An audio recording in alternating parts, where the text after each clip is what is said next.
Class 10th के सभी विद्यार्थियों के लिए आज मैं सोशल साइंस का Hindi medium plus English medium पूरा पेपर लेकर आया हूं। देख सकते हैं आप, ठीक है। पूरे क्वेश्चनों को अपन अच्छे से सोल्व करेंगे।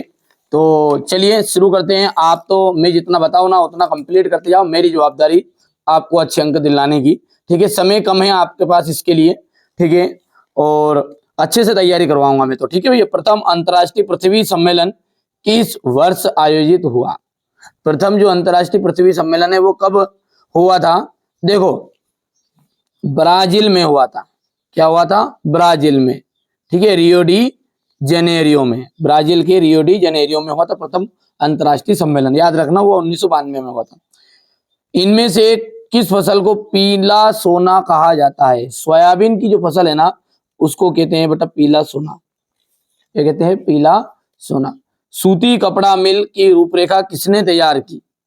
सूती जो कपड़ा मिल की जो रूपरेखा है ना वो रिचर्ड आर्कराइड ने की थी। किसने की थी? रिचर्ड आर्कराइड। लेकिन 18वीं सदी में तैयार की थी। कोई पूछ ले कब की थी, तो 18वीं सदी में। और एक और पूछता है कि भारत में पहली सूती मिल, कपड़ा मिल कहाँ खोली गई? तो भारत की जो सबसे पहली सूती कपड़ा मिल जो है ना वो 1854 में हुई थी। ध्यान रखना इन शब्दों को, 1854 में मुंबई में खोली गई थी। भारत में मुद्रण कला का आगमन कब हुआ? 1556 में हुआ। शिक्षा की सूची का विषय है। शिक्षा जो है ना वो समवर्ती सूची का विषय है। द्विदलीय शासन व्यवस्था क्या है?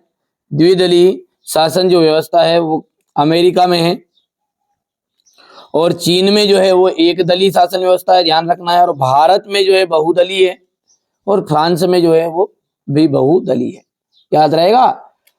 तो भारत की जो शासन व्यवस्था वो कैसी है? तो भारत की है बहुदलीय, फ्रांस की भी बहुदलीय, अमेरिका की द्विदलीय और चीन की एक दलीय। ठीक है भैया, रहेगा ध्यान में। वो सारे के सारे क्वेश्चन आपको बता देता हूँ जो 100% आज आपके जो एग्जाम में आ रहे हैं ना वो सारे के सारे क्वेश्चन। देखिए सबसे सिंपल लैंग्वेज में मैंने यहाँ पर सॉल्यूशन तैयार किया। सबसे पहला क्वेश्चन आपको जलोढ़ मिट्टी की विशेषताएं करनी है, नहीं की तो जल्दी जल्दी पढ़ लो, और बहुत ही सिंपल है। इसका मैंने सॉल्यूशन वाला जो वीडियो है ना वो चैनल की प्लेलिस्ट में सबसे ऊपर रख दिया है। जैसे चैनल में अंदर जाओगे तो उसके अंदर आपको इसका सॉल्यूशन वाला वीडियो मिल जाएगा, मतलब थोड़ा बहुत समझने के लिए। यहाँ पर आप देख सकते हैं जलोढ़ मिट्टी की विशेषताएं हो गई। दूसरा आपको करना है काली मिट्टी की विशेषता। क्या करना है? काली मिट्टी की विशेषता कि यहाँ बहुत महीन कण होता से बनी होती है, इसकी जल धारण क्षमता बहुत ज्यादा होती है, कपास की खेती के लिए उपयुक्त मानी जाती है। कितना सिंपल है। बांगर और खादर में अंतर, ये करके जाना है आपको। हो गया भैया। इसके बाद में आपका बांगर और खादर के बाद में आपको करना है मृदा संरक्षण किसे कहते हैं? तो मृदा के अपरदन को रोकना ही मृदा संरक्षण कहलाता है।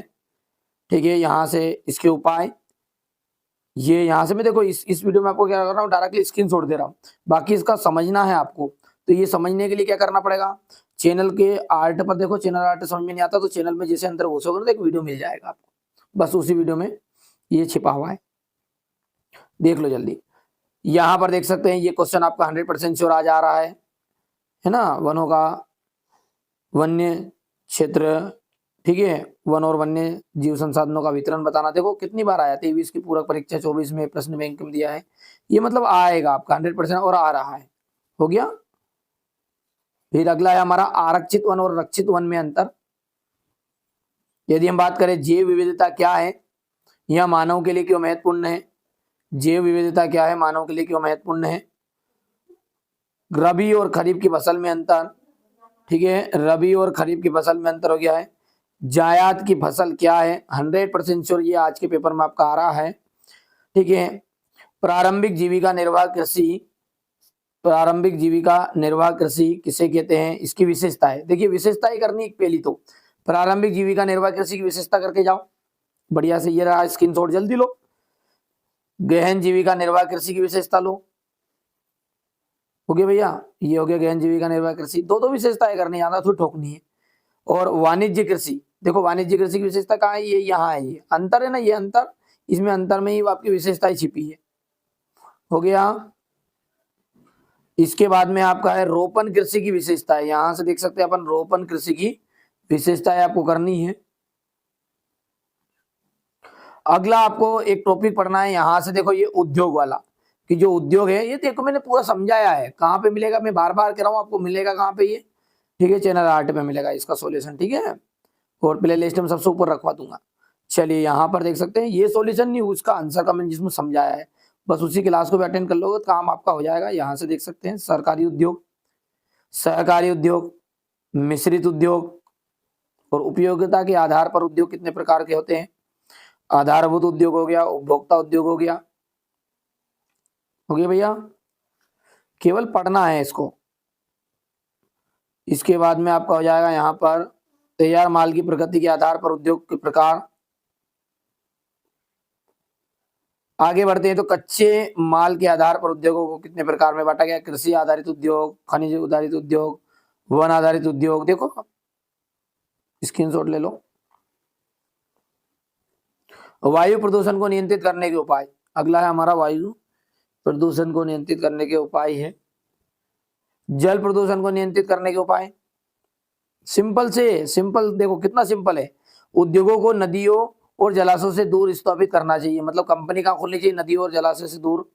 सड़कों के किनारे तथा कारखानों के निकट खाली स्थान है ना, उन पे भैया है ना, ठीक है, झाड़ पेड़ काट दो उनकी जगह के, अरे काटना नहीं मतलब लगाना है जानता जानता।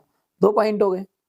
तीसरा क्या है, उद्योगों में किए जाने वाले उपयोग किए जाने वाले जो जल है उसका सीधे का सीधा नदियों में विसर्जित नहीं करना चाहिए, जलाशयों में विसर्जित नहीं करना चाहिए। कहाँ करना चाहिए, खेत में दे दो, कांदा प्याज जिनके सूखे उनको दे दो, ठीक है, सिंचाई के साधन में हो जाएगा उपयोग। ये सिंपल है। भू प्रदूषण को नियंत्रित करने के उपाय, ध्वनि प्रदूषण को नियंत्रित करने के उपाय करके जाना है। यहां पर हो गया इतना।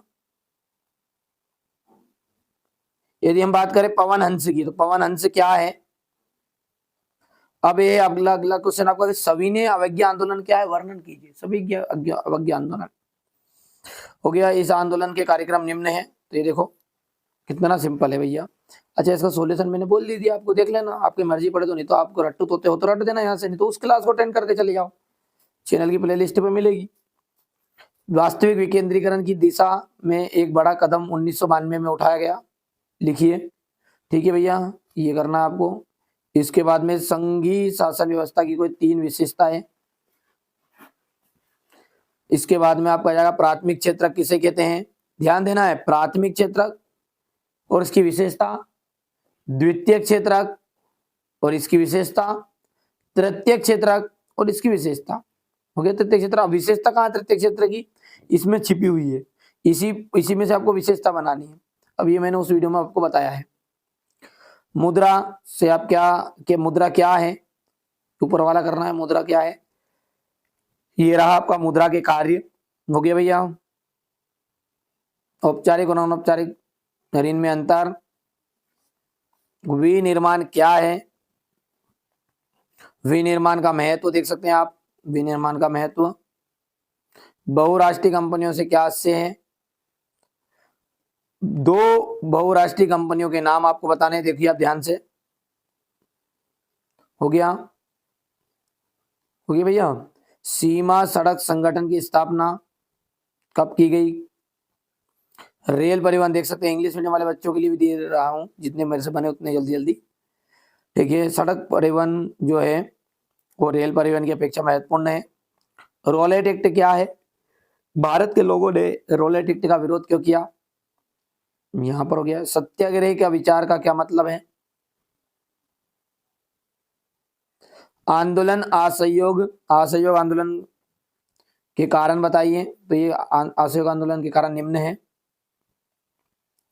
क्वेश्चन नंबर जो 21 है, भारत में आधुनिक राष्ट्रवाद के उदय का कोई 4 कारण दिखना है, हो गया इतना।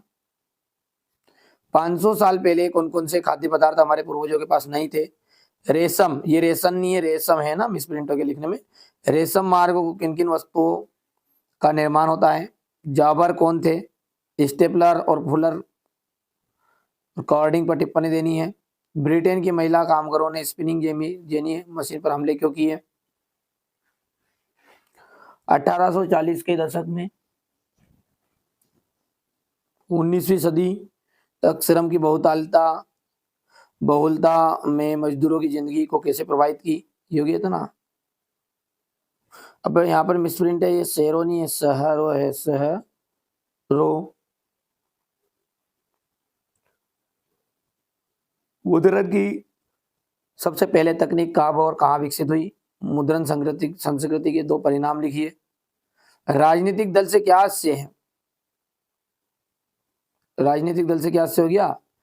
किसी भी राजनीतिक दल के गुण, ये हो गए। राजनीतिक दलों की संख्या के आधार पर राजनीतिक दलों की प्रकार बताइए, हो गए भैया। ये तानाशाही का क्या आशय है? लोकतंत्र को सबसे बेहतर क्यों बताया गया है, ये हो गया इतना। विकास के लिए ऋण की भूमिका, भारतीय रिजर्व बैंक के कार्य, यहां से हो गया। और अगला आपका वैश्वीकरण से आप क्या समझते हैं? देखो, वैश्वीकरण को प्रोत्साहित करने वाले कारक है, ये कारण नहीं है, कारक याद रखना है। तकनीक, प्रतियोगिता, बहुराष्ट्रीय कंपनियों का विस्तार और वैश्वीकरण से उत्पन्न समस्याएं। वैश्वीकरण के प्रभाव बताइए, सकारात्मक प्रभाव और नकारात्मक प्रभाव, दोनों तरह के प्रभाव इससे हुए, ये हो गया आपका। ठीक है भैया, तो ये मैंने आपको 100% श्योर जो क्वेश्चन आने के पूरे चांस है वो बताए। चलिए अपन क्लास को कंटिन्यू रखते हैं।